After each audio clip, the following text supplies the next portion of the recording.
After a week of solid trade wind action in Cabo Verde, the forecast for the start of Leg 2 is much more benign, light northeasterly winds of 5 to 8 knots. In fact, the weakening trade winds are likely to impact the fleet all the way down to the doldrums, the area of notorious light winds, and thunder cells, around the equator, making for a fascinating, if slow, start to the leg. First we'll have to manage the wind shadow from the islands as they are so tall, and the wind is light, said Robert Stanjek, the skipper of Guide Environment Team Europe. It looks like we need to get west to be efficient for passing through the doldrums. That's the conservative option. So that's the first days. With the trade winds sort of breaking down, the doldrums get a bit bigger, said 11th hour racing team Simon Fisher. It's 3 or 4 days to get down there, and the trades should be rebuilding again. Getting out of here and picking up the beginning of the rebuild efficiently is quite important. Start time for Leg 2 is 17:10 local time, which is about 90 minutes before sunset. So the crews will be into that first night watch nearly immediately. But with all of the transitions involved over the first days, there are likely to be many maneuvers, and rest will be hard to find. The first part of the race is going to be super tactical, and there will be a lot of opportunities. So we'll all need to be very switched on, right from the word go, said Will Harris, who will be skipper on Team Malaysia for Leg 2. 4 of the 5 teams have made crew substitutions, with Paul Mailhat's Biotherm, the only team planning to start with the same lineup.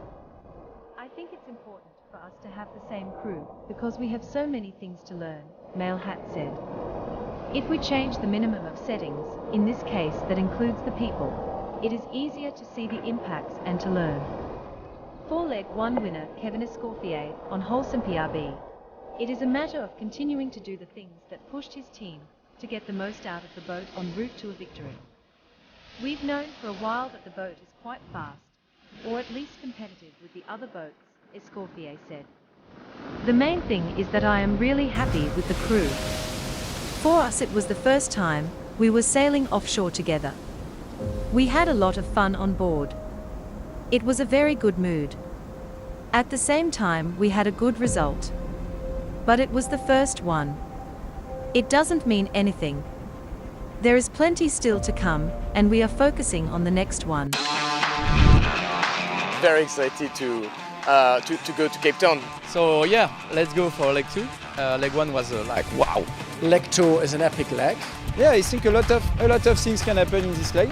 Much longer than Leg 1. Leg 1 was 5 days and a bit, and now it's going to be like 15 days probably. Starting here in Cabo Verde, sailing south, the trade winds get weaker.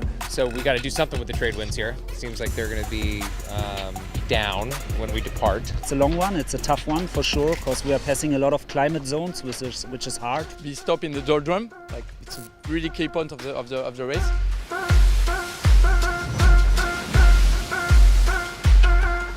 Yeah, so the doldrums is kind of a very known area to be very light winds. The air is always moving up, and it means that you get sudden changes in wind direction up to 180 degrees and increasing from sort of 30 knots all the way down to 0. And there the people will be shaken around with shifting winds and gusts and currents. This is a difficult zone. They need to pass this item with a good trajectory. And it's also a lottery, so someone can be in a lead and then be stopped for 2 days. We have seen that in a IMOCA race 2 years ago. In 1 hour you can be catching up 50 miles on your competitors, and then the next they've sailed 100 miles away from you. And then coming out of the doldrums, they will sail upwind towards the north corner of Brazil, towards Recife roughly, and then the wind will gradually shift left, lift the boats to a better angle to the wind where they can open the sheets little by little. It's a really exciting part of the race to see who can kind of escape into the south first. Sailing in the southeast trades, that's where we might see records to fall, where these IMOCAs will be fully flying, fully foiling on the flat water, ideal conditions. It's quickly going to get colder, so day by day you have to put a layer more on. We are really dipping more south than Cape Town and will come back up north. That's the fastest route. It will look very weird sailing away from Cape Town, trying to get into the Southern Ocean, into the westerly wind.